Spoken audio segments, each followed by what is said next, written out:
Ave Maria Puríssima, sem pecado concebida. Aqui quem fala é Frei Leão. Eu estou a iniciar um catecismo, uma catequese.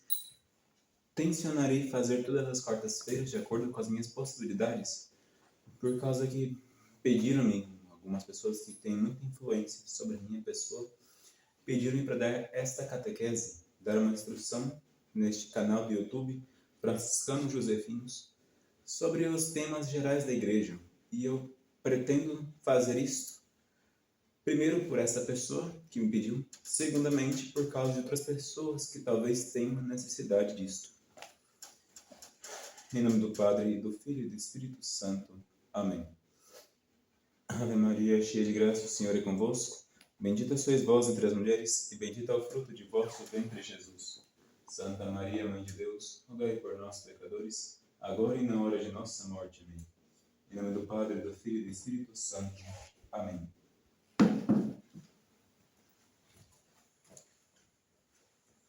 Bom, vamos começar com o geral sobre o catecismo. O que quer dizer catecismo? Esta palavra catecismo, ela é recente. Surgiu aproximadamente no século XVI com este nome. Mas as catequeses já eram dadas na igreja desde os primeiros tempos, desde a época dos apóstolos. Tanto que há um catecismo que é proveniente dos apóstolos, chamado Didascalion. No entanto, este é um dos mais famosos. Existiram várias outras catequeses, algumas feitas pelos santos bispos, aqueles santos doutores da igreja que foram proeminentes em vários assuntos. Houveram também outros tipos de formas de instruir as pessoas. Essas outras formas, provenientes de doutores da igreja, de santos presbíteros como São Jerônimo, trouxeram fecundidade naquele tempo primordial e já ensinavam a fé, a moral, os bons costumes e principalmente a ascese, a vida de oração, uma vida interior, que era o ponto culminante dos apóstolos.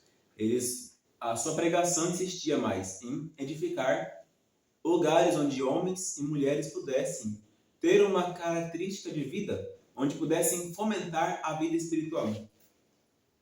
Pois bem, no século XIII, o catecismo chegou a um certo ápice, com Santo Tomás de Aquino. Santo Tomás de Aquino, grande doutor da igreja, chamado doutor comum, ele já compôs um tipo de catecismo, não com este nome, mas em 4 volumes, onde ele desenhava, primeiramente, o creio, com cada um dos seus artigos, delineando cada um deles, os mandamentos, a lei também englobando as virtudes, outros dons especiais para poder deixar bem claro essa questão moral, a oração, com seus parâmetros ascéticos, seus parâmetros místicos, claro, de forma limitada, porque era um catecismo, muitas vezes composto para crianças, e os sacramentos, designando quando surgiram, por que surgiram e para que serve cada sacramento. Por que a igreja insistiu nessas formas de ensinar as pessoas? Primeiro, a quantidade de livros naquela época era muito limitada. As pessoas não tinham acesso cotidiano aos livros. A imprensa veio surgir no século XV. Então se faziam abreviações dos livros. Segundo, porque afinal de contas muitas pessoas não conseguiriam interpretar de forma clara a Sagrada Escritura. Muitos iriam fazer o que muitos protestantes fazem hoje: ler e interpretar de acordo com o próprio juízo, o que dá totalmente errado. Terceiro, o catecismo dado pelos primeiros cristãos, a catequese, as catequeses, tinham o objetivo também de facilitar a compreensão da própria Bíblia. Então não é porque a igreja é contra as Sagradas Escrituras, ao contrário, é porque a igreja tem a noção de que, para se bem interpretar as Sagradas Escrituras, tem que se pedir auxílio divino, primeiramente, e segundamente tem que se ter uma base fundada naqueles que já interpretaram essas Sagradas Escrituras. Os santos doutores, os santos papas, os santos bispos, enfim, todos aqueles que têm noção de que é verdadeiramente o que quer dizer as Sagradas Letras. Muitos vão ler e vão interpretar errado e vão fazer coisas estranhas. Então nós temos que ter essa noção de buscar num livro que seja uma base para o edifício espiritual que nós vamos levantar por meio da meditação das Sagradas Escrituras. Enfim, vamos começar o catecismo, mas vamos começá-lo pelo... Normalmente começamos pelo creio, e vamos começar de fato assim. Afinal de contas, o creio, ele significa a nossa fé. Hoje em dia muitos se perdem, muitos se corrompem, muitos vão para o inferno porque não conhecem a fé e nem desejam conhecê-la. Quantos há que deixam de buscar a fé católica para buscar qualquer coisa que incentive eles a buscar uma vida mundana, paganizada, e quando se fala de fé, logo se perde do juízo? Pois bem, vamos falar como introdução para nossos catequeses. Esperamos que seja feita toda quarta-feira sobre o creio. E antes do creio, o que é a fé? A fé não é sentimento. Não, a fé não é um sentimento. Muitos vão pensar que a fé é um sentimento religioso, que a pessoa tem uma conduta que ela conhece, que ela espera no Deus. Não, a fé não é sentimento. Não é? Existem duas fés. A primeira fé é uma fé natural. Essa não depende de sentimento. Ela faz-nos acreditar que existe um Deus. É diferente do agnosticismo. O agnosticismo faz-nos acreditar que existe um Deus que nunca será conhecido. A fé natural, ao contrário, é aquela fé que vieram dos patriarcas, passando por Moisés até chegar em Jesus Cristo. Essa fé natural, ela é mais conhecida por Abraão. Abraão, ele tinha noção de que existia somente um Deus e renegava todos os conceitos pagãos. Aqueles fanatismos, aquelas falsas religiões, aquelas falsas crenças que obrigavam as pessoas a fazer coisas que eram, no mínimo, perturbadoras. Abraão, Santo Abraão, conhecendo o verdadeiro Deus, se apartou das falsas religiões e para viver somente neste Deus, porque sabia que a religião, ou seja, a fé natural, ela tem um princípio lógico. Esse princípio lógico não é necessariamente aprendido da filosofia, mas uma coisa lógica. Se existe um só Deus, ou existissem vários deuses, entre aspas, com a mesma perfeição, não poderia haver vários. Afinal de contas, se nós conhecemos várias pessoas que têm a mesma perfeição, nós dizemos que é uma só pessoa, entre aspas, que não existe. Mas, se nós víssemos várias divindades com várias perfeições que são iguais, nós dizíamos, não são várias divindades, é uma só divindade, com vários aspectos, várias formas de se conhecer. Abraão tinha essa noção e, portanto, renegou aos falsos deuses. Por isso também foi perseguido em sua pátria. Mas aqui vamos falar principalmente da fé sobrenatural, que nós recebemos no dia de nosso batismo. Nas Divinas Escrituras, o termo fé admite várias significações. Mas vamos falar particularmente da virtude particular que Deus criou, quer dizer, a fé sobrenatural. A fé, ela nos dá o conhecimento de Deus. Ninguém será justo motivo de duvidar que esta fé seja necessária para a salvação, mormente por estar escrito que sem fé não é possível agradar a Deus. Realmente, o fim que se propõe ao homem para a sua bem-aventurança é tão elevado que não poderia descobrir a agudeza do espírito humano. Era necessário, pois, que o homem recebesse de Deus tal conhecimento. A fé é uma virtude intelectual. Aquilo que está ensinando no catecismo é isso. A fé, ela provém para aperfeiçoar o espírito. Nós, como homens, pela razão natural, podemos chegar a vários conhecimentos. Vamos detalhar cada um deles. Podemos chegar à medicina, até um grau tão heróico praticamente na medicina que possamos trazer a saúde para pessoas que estão praticamente mortas, como é o caso da ressurreição ali, daquela aparelho desfibrilador, como é o caso, enfim, nós podemos fazer uma coisa quase heróica na medicina. Nós podemos chegar pela ciência à química, produzindo remédios, alterando a natureza em vários pontos, fazendo cair chuvas com nitrato de prata, por exemplo. Tem lugares que são muito secos e a química resolveu um problema jogando nitrato de prata nas nuvens. É ruim algumas vezes, claro, porque o nitrato de prata é um pouco tóxico, mas deu um resultado, caiu chuva. A ciência pode chegar ao conhecimento do Sol, da Lua, das estrelas, o mínimo dos mínimos necessários para cada lugar, como funcionam as plantas, qual é a época melhor para plantar. Tudo isso nós temos pelo conhecimento humano. Podemos chegar até o conhecimento mínimo de Deus, pela parte humana. Assim chegaram Aristóteles, Platão, assim chegaram vários daqueles socráticos e pré-socráticos a um conhecimento mínimo de Deus. No entanto, falharam em vários pontos, falharam em vários momentos. É um conhecimento limitado. Como é que nós, limitados em nossa natureza, não podemos nem saber quanta altura nós temos sem precisar de uma régua, uma medida, uma trena, qualquer coisa? Vamos conhecer verdadeiramente quem é Deus? Impossível. Não. Não é possível uma coisa dessas. Aí entra a questão da fé. Eis que ela vem completar a nossa razão. Um exemplo para designar a fé. Chega-me uma pessoa desconhecida.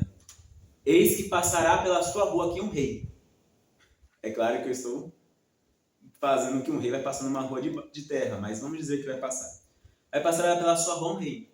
Mas ele vai passar desconhecido. Ele não vai usar coroa, não vai usar nenhuma vestimenta própria, ele vai usar uma roupa comum e civil. Ele vai passar pela sua rua. Como você vai reconhecer este rei?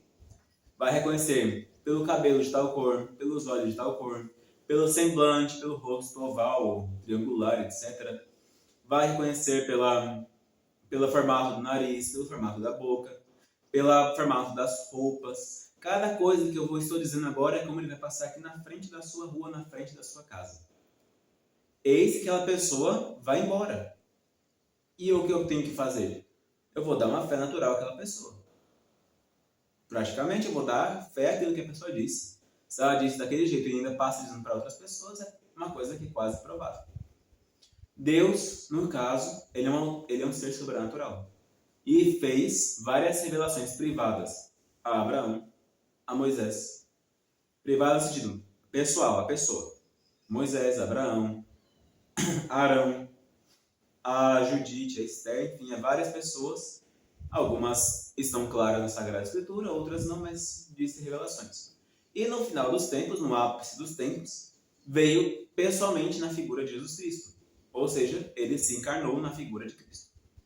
Este Deus contou-nos que ele é um só Deus, que a sua pessoa tem 3 pessoas distintas. Ele nos contou que, enfim, que no céu é desse jeito, que os anjos são desse jeito, que no céu viveremos desse jeito. Nos contou de suas perfeições, que ele é eterno, que ele é imortal, que ele é imutável, que é onipotente, que é onipresente, que é onisciente. Ele foi nos contando tudo aquilo que é de sua perfeição particular. O que nós devemos fazer? Resmungar, brigar, falar que não é verdade? Seria burrice. Nós não podemos fazer isso. É uma coisa incongruente. O próprio Deus veio e se contou como ele é. E eu, porque eu acho que sou mais sábio do que Deus, vou falar que não? Impossível. O homem não é. O homem é limitado e Deus não é. O homem é eterno, Deus não é.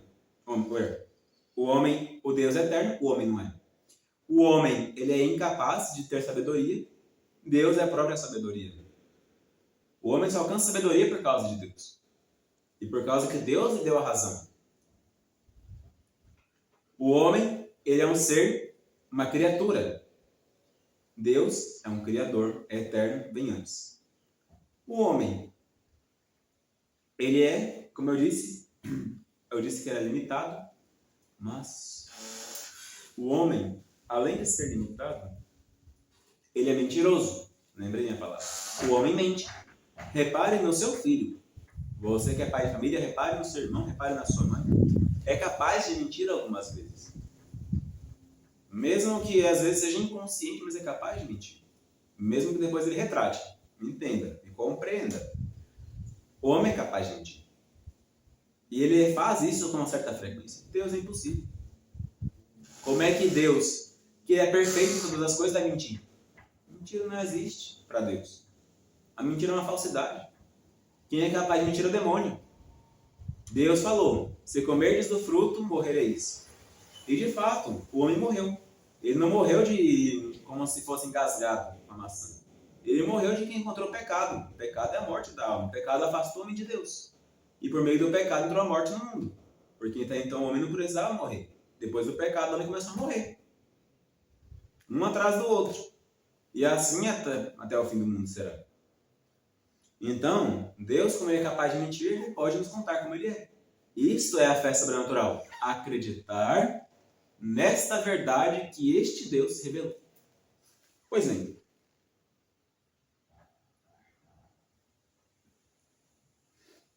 A fé tem grande extensão e admite vários graus e grandezas.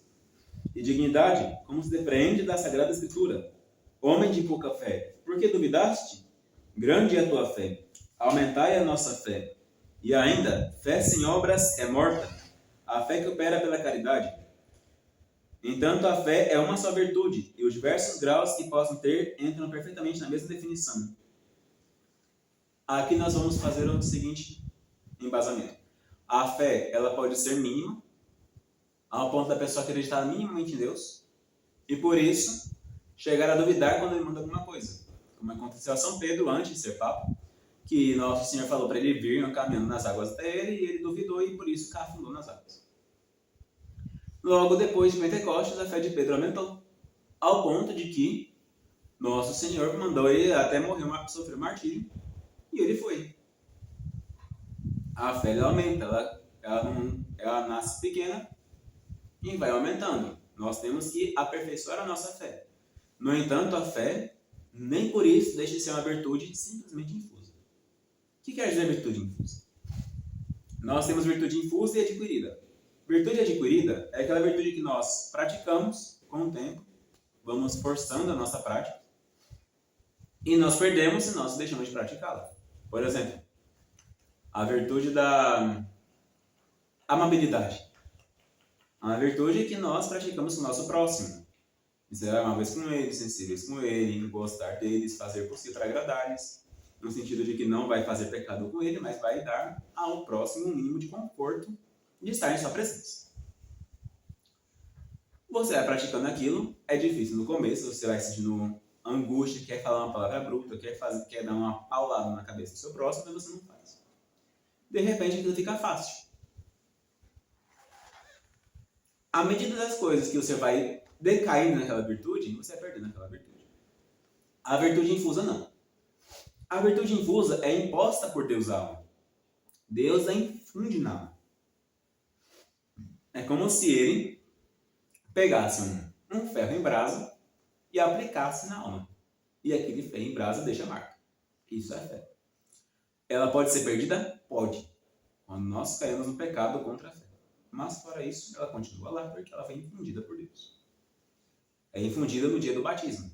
Pode vir um pouco antes, mas obrigatoriamente ela vai ter a sua entrada na alma no dia do batismo. Até então ela fica como que sobrevoando a alma, né? Ela não fica dentro. Eis que a nossa fé, infundida na alma, ela pode crescer. Apesar de ser infusa, ela não necessariamente ela é morta, ela é parada, pacata. Não. Lembra que acabou de dizer? Senhor, aumentai a nossa fé. Nosso Senhor pode aumentar a fé, que Ele mesmo deu. É seu dom, é sua prática, é seu objeto. Ele pode dar-nos mais de acordo com o que nós vamos aperfeiçoando aquilo. Então a fé, ela aumenta pelo estudo, pela oração e pela entrega total a Deus. Isso vai nos aumentando a fé. Até o ponto de chegar a um grau máximo. E essa tal de fé sem obras morta? Então, a fé, ela sem obra, ou seja, sem a caridade, ela é morta. Por que ela é morta? Porque a caridade, ela é a forma da fé. Se eu creio em Deus, eu tenho que praticar as obras que Deus me impõe. Se eu pratico essas obras sem a virtude da caridade, a minha fé está morta. Então não vai dar frutos verdadeiros. Por isso, morta, uma árvore seca. Se eu pratico as minhas obras com a caridade, a minha fé ela vai dar frutos. De 100 por 1, de 60 por 1, de 30 por 1, de acordo com cada pessoa. Agora vamos começar a falar de fato no símbolo dos apóstolos. O que é o símbolo dos apóstolos? O que quer dizer símbolo? O símbolo dos apóstolos é um resumo das verdades da fé que os apóstolos ensinaram. Se pegar o Evangelho, pegar as cartas de São Paulo, pegar as cartas católicas, São Tiago, São Pedro, São João, São Judas, o Apocalipse de São João, aquelas coisas que foram escritas no Novo Testamento, e fizer um resumo, vai sair o símbolo dos apóstolos. Aqueles 12 artigos. Creio em Deus Pai Todo-Poderoso, Criador do céu e da terra, e em Jesus Cristo, a seu Filho nosso Senhor, o qual foi concebido pelo poder do Espírito Santo, nasceu de Maria Virgem, padeceu sob o poder de Pôncio Pilatos, foi crucificado, morto e sepultado. Desceu aos infernos, ao terceiro dia ressurgiu dos mortos, subiu aos céus, está sentado à mão direita de Deus Pai Poderoso, de onde há de vir a julgar vivos e mortos. Creio no Espírito Santo, a Santa Igreja Católica, a comunhão dos santos, a remissão dos pecados, a ressurreição da carne e a vida eterna. Tudo isso está resumido é o resumo dos evangelhos. Os apóstolos fizeram esse resumo para poder reconhecer quem tinha fé e quem não tinha. Pois bem, os cristãos devem saber, em primeiro lugar, as verdades que os santos apóstolos, guias e mestres da fé, inspirados pelo Espírito Santo, distribuíram nos 12 artigos do símbolo, que nós chamamos popularmente de creio, ou credo. Tendo recebido a ordem do Senhor de irem como seus embaixadores pelo mundo inteiro a pregar o Evangelho a toda a criatura, os apóstolos acharam que se deviam compor uma fórmula de fé. Serviria esta para que todos tivessem a mesma crença e a mesma linguagem, e não houvesse separações entre os que foram chamados à unidade da mesma fé, mas fossem todos perfeitamente conformes no mesmo modo de pensar e de sentir. Nós, como cristãos, não podemos falar que eu creio em Deus, mas não creio nessa fulano, que também crê no mesmo Deus que eu, da mesma forma que eu. Se ele não tem comprovadamente uma falta por heresia, por cisma ou por apostasia, eu tenho que ter a mesma forma de sentir dele, porque eu tenho de fato. Se eu faço uma coisa contra a unidade da igreja, eu peco mortalmente. É uma coisa simples. A pessoa tem a fé integral, eu tenho a fé integral. Eu tenho que ter um mínimo de unidade com aquela pessoa. Não quero dizer que a pessoa precisa ficar beijinho, beijinho, abraço, abraço. Eu vou na sua casa, você vem na minha. Mas, toda hora, é claro, pelo menos. Mas nós temos que ter esse vínculo de união que nos leva a amar outra pessoa. Mesmo que seja aquela caridade mínima. De dar um bom dia, uma boa tarde, uma boa noite, um salve Maria. Alguma coisa quando se encontra na rua. Ou então aceitar conversar com ele caso ele venha conversar contigo. Fora isso, não é obrigado a ficar o tempo todo com aquela pessoa. Mas isso é a caridade mínima que nós devemos ter para com qualquer cristão. Com os pagãos hereges, é preciso ter essa caridade? Às vezes sim. Por causa que é a caridade nossa que pode converter ele. Mas aí nós temos que ter aquela caridade de rezar por ele, não ficar em contato com ele. Reza por ele. Se precisar ter um convívio com ele, tenha um convívio com ele. Se ele começar a querer impor a fé para você, corre. E isso também é caridade. Porque a caridade vem de Deus para o homem. E não vai do homem para o homem. Nós temos que amar o homem por causa de Deus. E não amar ao homem por causa dele mesmo. Temos que amar a Deus primeiramente. Tudo vai convertir para Deus. O céu primeiro.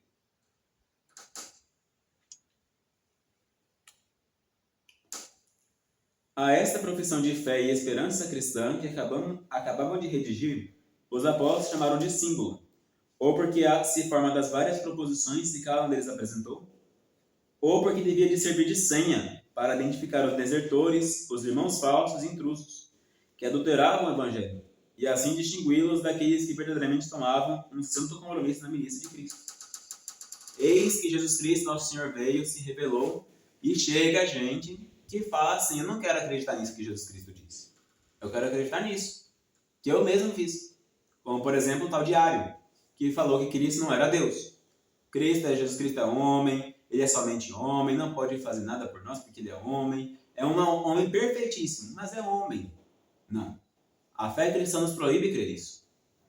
Já no Evangelho de São João está falando, no começo era o Verbo estava com Deus e o Verbo era Deus. Mais na frente, o Verbo se fez carne e habitou entre nós. O Evangelho está dizendo de uma forma, Ário diz de outra. Se eu creio em Ário, eu nego o catecismo, eu nego o símbolo. Eu creio em Jesus Cristo, um só, seu Filho, no caso, Filho de Deus, nosso Senhor. Nós não podemos chamar de Senhor a um homem, por causa do homem mesmo. Nós vamos chamar ao Senhor Deus. Nós podemos chamar ao Rei nosso Senhor, ao Bispo nosso Senhor, mas por causa de Jesus Cristo. Não por causa dele mesmo. Mas no caso de Jesus Cristo, nós estamos falando de Jesus Cristo, nosso Senhor, no sentido de que Ele é quem dá o senhorio para as outras pessoas. Aqui vem aquele salmo. Palavras do Senhor ao meu Senhor, assenta-te à minha direita. Salmo 109. Como é que Davi fala? Davi que era rei. Palavras do Senhor ao meu Senhor. Entenderam? Jesus Cristo é um Senhor que está junto com o senhorio de Deus. Vamos lá, para encerrarmos este primeiro ponto. Creio em Deus. Muitas são as verdades que a religião cristã propõe aos fiéis, com a obrigação de aceitá-las numa fé e na palavra, quer cada uma delas em particular, quer todas em conjunto. Mas a primeira verdade, e a mais essencial que todos devem acreditar, por ser propriamente a base e o resumo da revelação, consiste naquilo que o próprio Deus nos ensinou, acerca da unidade da essência divina, da distinção das três pessoas, das operações que são atribuídas de maneira mais particular. Ou seja, todo o princípio da nossa crença, como cristão, é Deus. Ele é a raiz, é a semente, é o princípio de toda a nossa crença. Não é fora de Deus que vamos encontrar a fé, é nele. Como eu falei, Deus é quem nos dá a fé. É dele que vem a infundir-nos a fé ou não. Esta fé que nós cremos por meio dos apóstolos veio de Deus. Me compreendem? Esta fé que nos veio pelos apóstolos veio de Deus. E nós só podemos dar adesão perfeita a esta fé dos apóstolos se Deus nos der a graça de termos essa adesão perfeita. Portanto, é de suma importância que nós ponhamos nossa esperança somente em Deus. Creio em Deus. Eis o princípio de nossa fé. Mais à frente vamos explicar como nós podemos ter esperança na Virgem Maria, nos santos, nos anjos, enfim. Tudo isso nos remete a Deus. Mas isso vamos chegar lá para frente no símbolo. Na comunhão dos santos, na nascimento da Virgem Maria. Mas enquanto chega lá, vamos ficar neste ponto. Porque mesmo essa comunhão dos santos, ela provém de Deus. Ok? E só para encerrar. O que significa a palavra artigo? Os artigos da fé, os artigos da nossa fé em específico, eles são compilações daquilo que os apóstolos disseram. Então, creio em Deus Pai poderoso, creio em Jesus Cristo, enfim, cada um dos seus artigos, eles têm um conjunto que vem dos apóstolos. São 12, em honra dos 12 apóstolos. Foram criados pelos apóstolos. Agora, como se deu essa criação, os padres da igreja têm uma dúvida. Porque não sabem se veio cada artigo de um apóstolo ou se os 12 juntos, reunidos, fizeram os 12 artigos. Nós podemos crer como quisermos. Nesse ponto, porque é um ponto acessório, não é um ponto de fé. É obrigatório. Não. Os apóstolos compuseram um artigo. Isso é obrigatório. Como eles fizeram? Acessório, quem quiser interpreta do jeito que quiser. A nossa fé, ela provém de Deus. Portanto, nós temos que crer absolutamente em Deus por meio destes artigos, que são os 12, e que nós devemos repetir todos os dias. Um bom cristão repete o creio de manhã, para saber e lembrar o que deve crer, e não arrefecer na sua fé. À noite, antes de dormir, para lembrar se em algum momento do seu dia ele duvidou de alguma coisa. Hoje em dia está muito fácil fazer isso, então é por isso que é bom rezar de novo. Antes do terço, nós fizemos o creio para lembrar-nos que o rosário, o terço, como preferir chamar, ele é uma coisa que é voltada para Deus. Aqueles mistérios, aquelas coisas, tudo para Deus. As Ave-Marias, elas vêm por causa do mistério da encarnação. Tudo isso remete a Deus. O creio é rezado em outros momentos? Sim, vários momentos. Na igreja, fora da igreja, intralitúrgico, extralitúrgico. O creio ele é rezado em vários momentos. E é por isso que o bom cristão reza ou creio constantemente. Porque, afinal de contas, é daí que nasce a verdadeira fé em Jesus Cristo. Sem essa fé, impossível agradar a Deus. Como é que eu sei que eu tenho a verdadeira fé? Primeiro, não é por sentimento. Se você sente que crê em Deus, você não tem fé. Você tem um sentimentalismo religioso. É loucura. Me perdoe a expressão, mas é loucura. Não é por outros motivos. Nós temos a fé sobrenatural e sabemos que temos a fé sobrenatural por meio de um único vínculo. Que nós somos capazes de, apesar dos conflitos que vemos ao redor de nós, darmos nossa adesão completamente a Deus e fazermos a sua vontade. Assim nós temos certeza que temos a fé sobrenatural. Se nós somos capazes de abnegar, às vezes de família, às vezes de trabalho, às vezes de alguma coisa por causa de Deus, de alguma comodidade pessoal, então nós sabemos que temos a verdadeira fé. Entendem? Compreendidos? Bom, vamos lá. Caso tenha alguma dúvida, coloque nos comentários aqui embaixo. Mandem este vídeo para mais pessoas, para que também possam assistir e compreender um pouco melhor a nossa fé católica. Que eu espero que este vídeo sirva para alguma coisa. Sei que há padres mais instruídos do que eu, mais capazes do que eu a fazer essas coisas. No entanto, eu, de acordo com aquilo que é de fé, eu promovo essa situação de fazer essa catequese com todos, crianças, adultos, católicos ou não católicos, esses últimos com a esperança de que se convertam à fé católica, com o intuito também de defender a fé cristã. Porque, afinal de contas, quantos não perdem a fé por causa que tem tanto pastor por aí fazendo vídeo à toa no YouTube e quase não tem católicos que fazem vídeos bons. Católico tem um bocado, mas aqui vídeo bom, não bom. Principalmente quando se perseguem os próprios pastores da igreja. Então vamos rezar para que este apostolado dê fruto. Qualquer dúvida, deixe no comentário. Deixem sua dúvida, deixem a sua sugestão. E vamos rezar a Nosso Senhor para que Ele nos dê aquela fé sobrenatural que ultrapassa toda a virtude humana e sensível. Em nome do Padre, do Filho e do Espírito Santo. Amém. Ave Maria, cheia de graça, o Senhor é convosco. Bendita sois vós entre as mulheres, e bendito é o fruto de vosso ventre, Jesus. Santa Maria, Mãe de Deus, rogai por nós, pecadores, agora e na hora de nossa morte. Amém. Em nome do Padre, do Filho e do Espírito Santo. Amém.